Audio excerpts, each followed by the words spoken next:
Hey guys, welcome to this quick little tire review or detailed breakdown of the Shinko 805 and the Kenda K784 big block tire.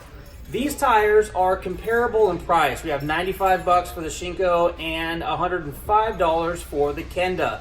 Now that's in a 150/70/17, so both of them are same size. Right now I'll show you a quick little screenshot of what those price ranges are for these two tires. The Shinko is just a little bit cheaper than the Kenda big block. Now the first thing I want to start off by saying is either one of these tires is a phenomenal tire if you're on a budget and you want to get a good 50/50 or even better tire onto your adventure or dual sport motorcycle. Now I've had the opportunity to run the Shinko 805 on my R1200 GS Adventure and on a Honda Africa Twin.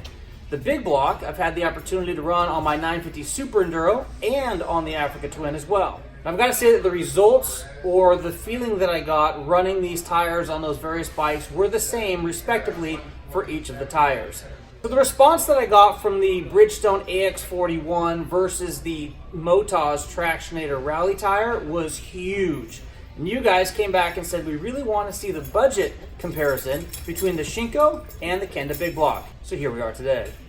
Pretty surprisingly, the tread depth of both of these tires is really close. We're talking like a 32nd of an inch different. The Shinko 805 tire here measured in at just over 7/16 of an inch. Versus the Kenda big block, when we lay the tape down in there, it measures right at 7/16 of an inch. So if you go with the Shinko, you're going to be getting about a 32nd of an inch more rubber on the tire than you do if you go with the Kenda. Now something really interesting that I noticed was when I threw the durometer meter on here, we're looking at about 68 on the durometer reading for the Shinko. The Kenda tire was significantly more dense. According to the durometer meter, we're looking at a measure of 78. That's 10 durometer meter points difference in the softness of the rubber between the Shinko and the Kenda big block. Now over time, it's going to be interesting to see the amount of miles that we can get out of the Shinko versus the big block due to that softness in the rubber that we're seeing on the Shinko. Now that we have those two measurements out of the way, I want to take a quick look and see what the sidewall height was between the two. So from the top of the first block here on the Shinko tire, we get just 1.5 inches of sidewall height. Now we come over here and do that same measurement on the Kenda big block, and we're looking at almost 1 3/4 inches. So you have about a 1/4 inch more sidewall on the Kenda than you do the Shinko. Now an interesting thing is the way that these tires mounted up to the Africa Twin were very different. The Shinko ended up being more of a flat profile. So this curvature here wasn't quite as great, and more rubber was on the ground at all time. Versus the Kenda big block, when this was mounted up to the bike, it had a very round profile. So there was just a very little amount of rubber that was touching the ground when rolling on the pavement. Now that caused two different types of situations, if you will. The first situation is when you go to lean the bike over, it just literally falls over on its side. The breakover is super fast. Coming out of the gate, I'm going to say that these tires break over so fast. Like the round style of this tire, man, it just leans in the corners faster than any tire that I've had on this bike so far. Now some guys may like that. Other guys, conversely, will want a slow breakover. They're going to want to push their bike into the corners so it gets just to that perfect spot every time. For those of you, you're going to want to go with the Shinko. So first feel on the highway, they do feel really good. They feel really round, which is nice. Some of these tires have a flatter profile. This definitely feels like it has more of a round profile. When talking about cornering, I did notice that the Shinko tire stuck to the pavement a little bit better when fully leaned over and giving it throttle in the corners.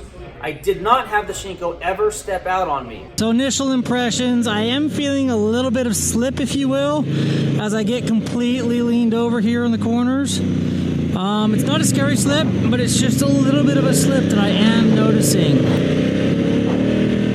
So right there, I felt it backing in just a little bit. Conversely, the Kenda big block, when leaned all the way over, had less rubber on the ground. I felt the back end step out a little bit. So when you're leaned over like this and crack the throttle, that back end does want to squirm, or not squirm. I'm not feeling the squirm, I'm not feeling the knobs actually move themselves. Right there, I just touched the peg to the ground. But what I am feeling is the tire itself, the whole tire is shifting on the ground. The knobs aren't folding over and flexing as we felt on some of the other tires that we tested, but they are in fact sliding on the ground. But that's because that tire has a really, really fast breakover over there, and I just don't think there's enough rubber on the ground there to keep it super, super stable if you crack the throttle, and that's the caveat. That angle was so steep, even leaned all the way over to where my foot peg was touching the ground, I still had a section of rubber here on the side of the big block that I wasn't able to hit. Here you can see where these slip marks are at here. That's from where this tire is getting over to a certain point and then just kind of sliding on the ground. Literally with the bike laying all the way over on its side, all the hard parts touching the ground, it's impossible to hit this side section of rubber on the Kenda big block. That's why I think that the Shinko tire handled so much better in those tight curves when throttle was laid to the ground. Now in the sand and off-road, both of these tires excelled. They did a really good job. One thing I did notice on the Shinko is I didn't have quite as much side or lateral traction. I'll show a couple comparison clips of the various types of terrain that I had both of these tires in so you can see just what that looks like. Oh, I got some deep, deep, deep sand over here. This is like powdered sugar.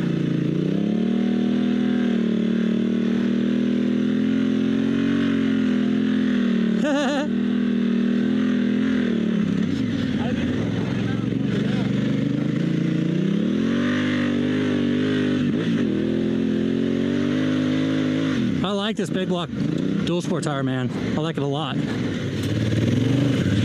Got a track from yesterday.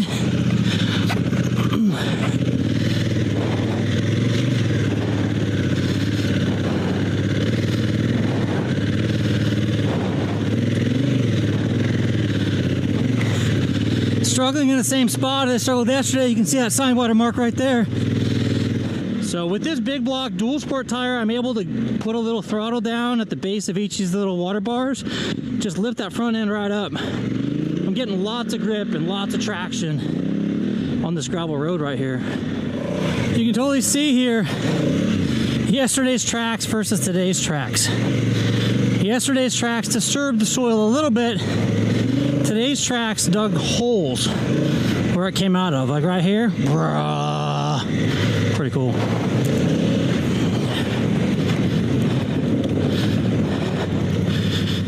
What I've been noticing in other tests is the amount of lift I'm able to get from the back tire up over this hump. Watch.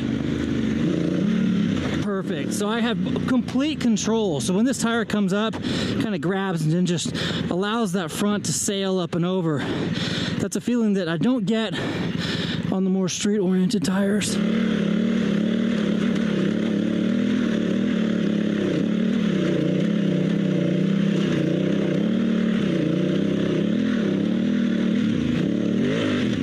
Definitely the higher RPM was the bike was super stable and just tracked straight up the hill versus in a higher gear kind of wanted to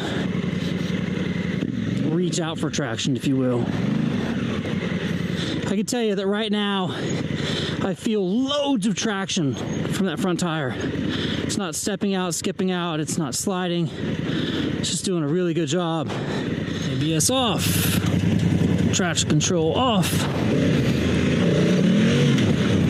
Now off to the hill climb. So this is the rocky part that we did yesterday. I'm not anticipating there being much difference between these tires and yesterday's tires. So I can weight this thing, ready? And it just digs in and bites. I love it. See right there, it's completely sideways, just backing it in, brr, but it goes out to a certain point and kind of stays there. All right, ladies and gentlemen, this here is the hill climb that we are going to go ahead and accomplish. And just like yesterday, I'm running 30 PSI. It's a good go-to PSI for street and dirt.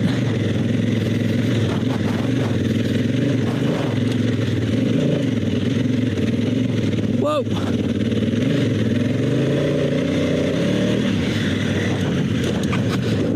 Just changed quite a bit. Somebody came up here in their four-wheel drive vehicle and made this all loose.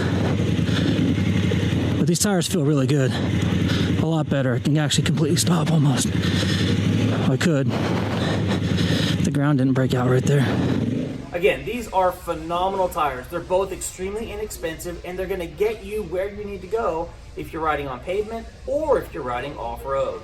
As far as freeway manners go, I did find the Shinko tire to be a more stable tire on speed on the highway.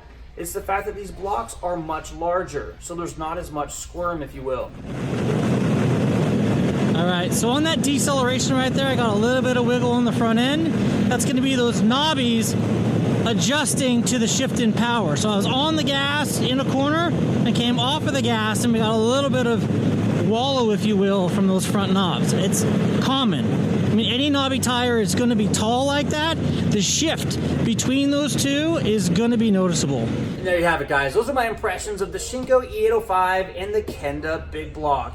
If you have any questions about anything I may not have mentioned in this quick little video, please shoot me a comment below and I'll be sure to answer those questions for you.